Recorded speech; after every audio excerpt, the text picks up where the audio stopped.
Students, good evening. Second chapter आपका, first chapter आपको कुशल sir ने पढ़ाया होगा और इस पूरे सब्जेक्ट को हम दोनों मिलकर पढ़ाएंगे, क्योंकि स्थिति ऐसी बनी हुई है कि सब्जेक्ट भी काफ़ी बड़ा है और लेंथी है। आपका मिड टर्म आ चुका है, सेकंड मिड टर्म से पहले आपको तो 2 यूनिट्स कंप्लीट करवानी है, ठीक है। और इस वजह से सभी कोविड-19 का असर हुआ है। मैं अभी भी घर से बाहर ही हूँ, फिर भी कैसे भी करके कुछ भी अरेंजमेंट करके मैं आपको कुछ पढ़ाने की कोशिश कर रहा हूँ, ठीक है। तो सेकंड चैप्टर है वो है आपका stability constraint in synchronous grids, ठीक है। सेकंड चैप्टर में सबसे पहला जो टॉपिक आता है वो स्विंग इक्वेशन, ठीक है। किसी भी सिंक्रोनस मशीन, यानी कि चाहे वो जनरेटर हो चाहे मोटर हो, उसके अंदर अगर अचानक से कोई चेंजेस आ जाए तो उस चेंजेस को अपन कैसे पता करेंगे कि वो चेंजेस कितना आया हुआ है, ठीक है। 0.1 है, 0.2 है, 0.3 है, वो जो पता करते हैं वो अपन होता है स्विंग इक्वेशन के द्वारा, ठीक है। तो under normal operation the relative position of the rotor axis and the stator magnetic field axis is fixed, यानी कि अंडर नॉर्मल ऑपरेशन या सिंक्रोनस ऑपरेशन की बात करते हैं तो रिलेटिव पोजीशन जो होता है रोटर एक्सेस के और स्टार्टर फील्ड के एक्सेस के बीच में होता है fixed.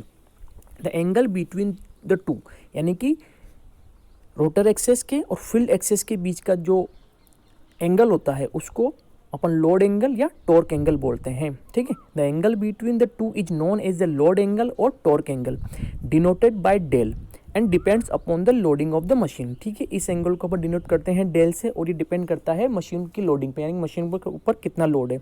If some load is added और remove from the shaft of the synchronous machine the rotor will accelerate और deaccelerated respectively with respect to synchronous rotating starter field, यानी कि शाफ्ट अगर मशीन की शाफ्ट पे अपन कुछ load को remove कर दें या ऐड कर देते हैं, ठीक है, तो रोटर होता है वो क्या होता है एक्सेलरेट या डीएक्सेलरेट हो सकता है, डिपेंड करता है कि आप लोड को रिमूव कर रहे हैं या ऐड कर रहे हैं। अगर रिमूव कर रहे हैं तो आपका डीएक्सेलरेट होगा, अगर ऐड कर रहे हैं लोड को तो वो आपका एक्सेलरेट होगा। वो किसके रेस्पेक्ट में होगा? स्टार्टर फील्ड के रेस्पेक्ट में, ठीक है। और आपका रोटर मोशन या घूमना स्टार्ट कर देगा। It is said that the rotor is swinging with respect to the stator field. The equation describe the relative motion of the stator with respect to the stator field as a function of time is known as a swing equation, ठीक है। मतलब swing equation ही आपके describes कर रही है कि जो relative motion हुआ है रोटर एक्सेस के बीच में और स्टार्टर फील्ड एक्सेस के बीच में जो रिलेटिव मोशन हुआ है वो ही स्विंग इक्वेशन डिस्क्राइब कर रही है, ठीक है। The value of load angle depends on the loading of the machine.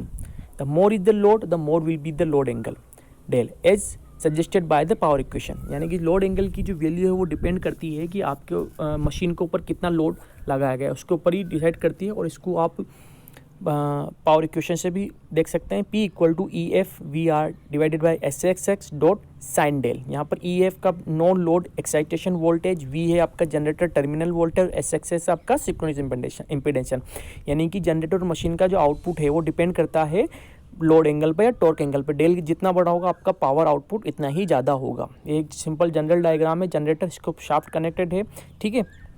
तो इसमें आप देखिए दो टॉर्क है, एक तो टी है और एक टी एस, ठीक है। टी एच शाफ्ट टॉर्क है, टी आपका इलेक्ट्रोमैग्नेटिक टॉर्क है, ठीक है। टी जो शाफ्ट टॉर्क होता है वो बेसिकली आपका गिवन टॉर्क होता है, ठीक है। और टी जो होता है आपका वो जनरेटेड टॉर्क होता है। जैसे अपन जानते हैं कि कोई भी फ्लक्स किसी कंडक्टर को काटता है तो वहाँ ईएमएफ जनरेट होता है और ईएमएफ जनरेट होने की वजह से आगे आपकी सभी प्रोसेस होती है, जिसको अपन इलेक्ट्रोमैग्नेटिक इंडक्शन लॉ बोलते हैं, ठीक है। तो जो ये टी होता है वो बेसिकली आप जानते हो वहाँ पर अपोज होता है, ठीक है। जिस फ्लक्स कंडक्टर काटता है तो वो अपनी चेंज ऑफ पोजिशन का अपोज करता है, ठीक है। तो इसलिए टी ई और टी एच दोनों अपोजिट है और या इक्वल हो सकते हैं। या अपोजिट या इक्वल किस कंडीशन में हो रहे हैं? तब स्टेडी स्टेट कंडीशन हो या सिंक्रोनस स्पीड पर वर्क कर रहा हो। अपन आगे देखते हैं। Under steady state operation, the generator rotates at a constant synchronous speed. There exists a balance between the power generation by a mechanical input and a demand of electrical load. जैसे कि मैंने बताया था कि जब स्टेडी स्टेट ऑपरेशन हो या आपका जनरेटर या जो जनरेटर का रोटर है वो कांस्टेंट सिंक्रोनस स्पीड पर रोटेट करता है तो बैलेंस बन जाता है मैकेनिकल इनपुट के बारे में और इलेक्ट्रिकल लोड में। The output electrical power from the generator produce electromagnetic torque that oppose and balance the mechanical torque applied to the generator rotor shaft, ठीक है। यानी कि आपका जो इलेक्ट्रोमैग्नेटिक टॉर्क है अपोज या बैलेंस कर रहा है आपके शाफ्ट के टॉर्क को, जो कि अप्लाई किया है आपने जनरेटर रोटर के शाफ्ट पे। और during steady state operation of the generator the value of electromagnetic torque is equal to the shaft torque TS, और since electromagnetic torque TE and the load torque TS act in opposite direction there is no net torque on the rotor. ठीक है, इसको अपन एक another diagram समझते हैं। तो आप देखिए कि यहाँ पर रोटर एक्सेस और रेफरेंस एक्सेस और एक है आपका सिंक्रोनसली रोटेटिंग स्टार्टर फील्ड एक्सेस। इसमें रेफरेंस एक्सेस से आपको कोई मतलब नहीं है अभी, लेकिन जो पावर एंगल की जो बात कर रहे थे, मतलब सॉरी लोड एंगल और टॉर्क एंगल की बात कर रहे थे, वो किस किस के बीच में था? आपका रोटेट एक्सेस और स्टार्टर फील्ड एक्सेस के बीच में आपका डेल है। ठीक है, और जितना ही आपका लोड एंगल या टॉर्क एंगल बढ़ेगा डेल, वो उतने ही आपकी पावर मैक्सिमम पावर बढ़ेगी पीएम। ठीक है, इसे नीचे वाले सेकंड डायग्राम से आप समझ सकते हैं। और this is the reason rotor rotate at constant angular velocity during the steady state operation of a generator and maintain constant load angle del with the starter field axis। ठीक है, अब देखते हैं अपन चेंजेस करने के बाद। ये तो बात होगी कि स्टेडी स्टेट कंडीशन होती है या सिंक्रोनस स्पीड पे आपका रोटर घूमता है, तो उस कंडीशन में आपकी क्या इक्वेशन बनती है और किस तरह का डायग्राम रहता था, उसमें टॉर्क जीरो होता था। अब जब टॉर्क जीरो हो रहा है तो आपके आगे किसी तरह की स्विंग इक्वेशन बन ही नहीं रही है। ठीक है, यानी कोई चेंजेस ही नहीं हुआ तो स्विंग इक्वेशन बनने का सवाल क्या था। लेकिन वो चीज़ अपन इसलिए पढ़ी थी कि बेसिकली जनरली होता क्या है अंडर नॉर्मल ऑपरेशन में स्टेडी स्टेट कंडीशन में। अब अपन ट्रांजिएंट कंडीशन की बात कर रहे हैं कि अब जब स्टेडी स्टेट से अपन ट्रांजिएंट कंडीशन में आएंगे तो किस तरह से चेंजेस होंगे और कौन सी इक्वेशन निकलेगी या किस इक्वेशन से अपन उस ट्रांजिएंट कंडीशन को पहचान पाएंगे।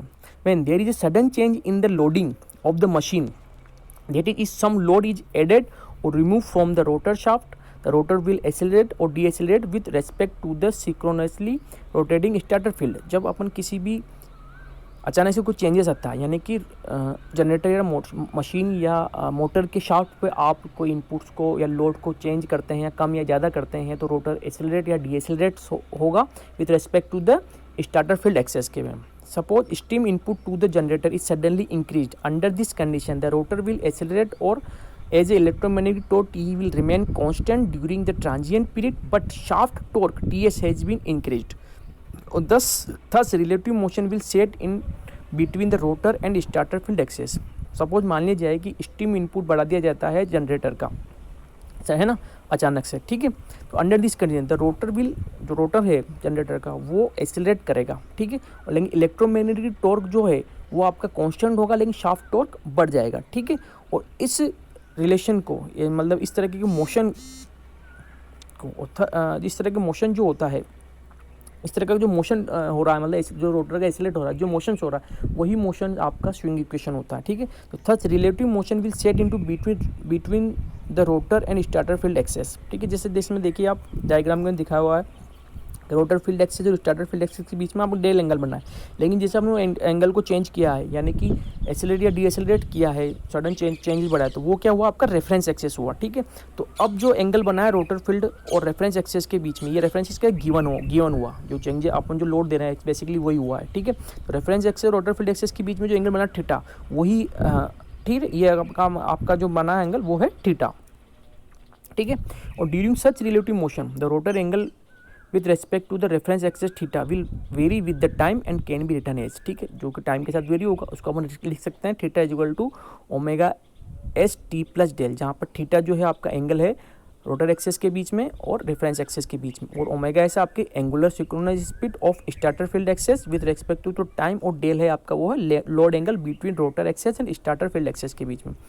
ठीक है, डिफरेंशिएट करेंगे दोनों तरफ, तो D theta upon D T equal to W omega S plus D del upon D T. Again differentiate करेंगे तो कांस्टेंट होने की वजह से उसकी वैल्यू जीरो हो जाएगी। ठीक है, तो D square theta upon D T square equal to D square del upon D T square. ठीक है, तो जो बेसिकली आपका थीटा है यहाँ पर क्या है, थीटा क्या है आपका रोटर का एक्सेलरेशन हुआ। ठीक है, तो रोटर का एक्सेलरेशन को हम किससे डिनोट करते हैं? अल्फा से। Alpha equal to D square theta upon D T square equal to D square del upon D T square. ठीक है, दोनों इक्वल है। ठीक है, तो अपन अब देखते हैं टॉर्क केस में। तो जनरेटर है, ये शाफ्ट लगा हुआ है, इसमें आपका वो इलेक्ट्रोमैग्नेटिक टॉर्क है और शाफ्ट टॉर्क है। ठीक है, तो बेसिकली आपका जो नेट एक्सेलरेशन टॉर्क हुआ वो क्या हुआ है, तो इक्वल होगा या दोनों का अपोजिट होगा। यहाँ पर चेंजेस हुआ है। ठीक है, तो चेंजेस होने पे टी एस माइनस टी हो गया आपका। और नेट एक्सेलरेटेड टॉर्क की बात करते हैं अपन, net accelerated torque T A equal to होता है आपका जे अल्फा। ये टोटल जो मशीन है या जनरेटर से या मोटर है उसकी बात करें तो टोटल मशीन का जो मोमेंट ऑफ इनर्शिया होता है वो है आपका जे, और अल्फ़ा क्या है आपका टोटल, अल्फ़ा क्या था आपका टोटल रोटर एक्सीलरेशन, ठीक है। और ये जे क्या मोमेंट ऑफ इनर्शिया, तो J equal to moment of inertia होता है, तो नेट एक्सीलरेटिंग टॉर्क क्या होता है T A equal to J alpha, ठीक है। अल्फ़ा की वैल्यू अपन को पता है गिवन है, सेकंड ये जो लास्ट में लिखा हुआ है यहाँ पर alpha equal to D square theta upon D T square equal to D square del D T square, ये आपकी इक्वेशन नंबर 2 है, ठीक है। तो ये अपन को गिवन है कि alpha equal to D square theta D T square equal to D square del upon D T square, ठीक है। और T A equal to T S minus T equal to, तो ठीक है, तो T A equal to J alpha है, तो जे की जगह जे हो गया और अल्फ़ा की जगह उन्होंने पूरी वैल्यू रख दी। उसमें फर्स्ट एक्सीलरेशन लग के उन्होंने रखा है angle D square upon del upon D T square, क्योंकि दोनों ही इक्वल है, ठीक है। अब जनरली बात करते हैं कि क्वेश्चन को सोल्व करने में बात करते हैं तो मोर कन्वीनियंट होता है कि पावर के फॉर्म में उसको निकाला जाए, इसलिए अपन उसको पावर के फॉर्म में देखते हैं। तो P A equal to P S minus P E, P A equal to P S minus P E, S पर मैकेनिकल ग्रुप में देखते हैं तो पावर इक्वल टू होता है torque into angular speed, therefore accelerating power होगी आपके torque है P A equal to torque है आपका टी ए, और आगे एंगुलर स्पीड है आपकी ओमेगा, ठीक है।